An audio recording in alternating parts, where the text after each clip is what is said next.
சிங்கப்பூரில் பரவி வரும் புதிய வகை கொரோனா குறித்து இந்தியாவில் எவ்வித பயமோ பதற்றமோ தேவையில்லை என்றும், சிங்கப்பூரில் பரவி வரும் புதிய வகை கொரோனா தொற்று இந்தியாவில் ஏற்கனவே பதிவாகி இருப்பதாகவும் பொது சுகாதாரத்துறை இயக்குநர் செல்வ விநாயகம் தெரிவித்திருக்கிறார். இது தொடர்பான விரிவான விவரங்களை செய்தியாளர் தாயுமானவன் வழங்க கேட்போம். தாயுமானவன், வணக்கம். இந்த சிங்கப்பூரில் பரவி வரக்கூடிய இந்த புதிய வகை கொரோனா தொடர்பாக பொது சுகாதாரத்துறை இயக்குநர் வேறு என்னவெல்லாம் சொல்லியிருக்கிறார்? தொடர்பான விரிவான விவரங்களை பதிவு பண்ணலாம் தாயுமானவன்.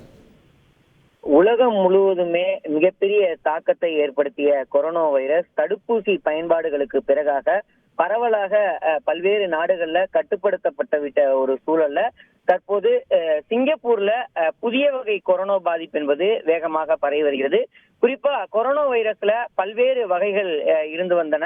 குறிப்பா ஆல்பா, பீட்டா, காமா உள்ளிட்ட பல்வேறு வைரஸோடைய வகைகளை தொடர்ந்து அண்மையில் கண்டறியப்பட்ட ஒமிக்ரான்லேயே புதிய வகையான KP.2 என்ற வகை வைரஸ் என்பது தற்போது சிங்கப்பூர்ல அதிகமாக பரவி வருகிறது. சிங்கப்பூர்ல இந்த வகை வைரஸ் பாதிப்பு அதிகரித்திருக்கக்கூடிய ஒரு சூழல்ல தமிழகத்துல தற்போதைய நிலவரம் எவ்வாறாக இருக்கிறது, இந்த வகை வைரசுடைய பாதிப்பு இருக்கிறதா என்பது தொடர்பான அறிவிப்பு என்பது சுகாதாரத்துறையின் சார்பில் வெளியிடப்பட்டிருக்கிறது. அதில் இந்தியாவில் இது குறித்து பயமோ பதற்றமோ தேவையில்லை எனவும், இந்த வகை வைரஸ் தொற்று என்பது ஏற்கனவே இந்தியாவில் பதிவாகி இருப்பதாகவும், லேசான காய்ச்சல் உள்ளிட்ட ஒரு சில அறிகுறிகளுடனே இந்த வைரஸ் பாதிப்பு என்பது இருந்ததாகவும் பொது சுகாதாரத்துறையின் சார்பில் தகவல் என்பது வெளியிடப்பட்டிருக்கிறது.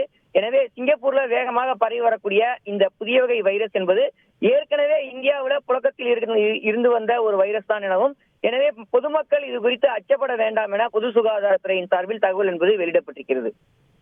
விவரங்களுக்கு நன்றி தாயுமானவன். செய்திகளை உடனுக்குடன் தெரிந்து கொள்ள உடனே சப்ஸ்கிரைப் பண்ணுங்க.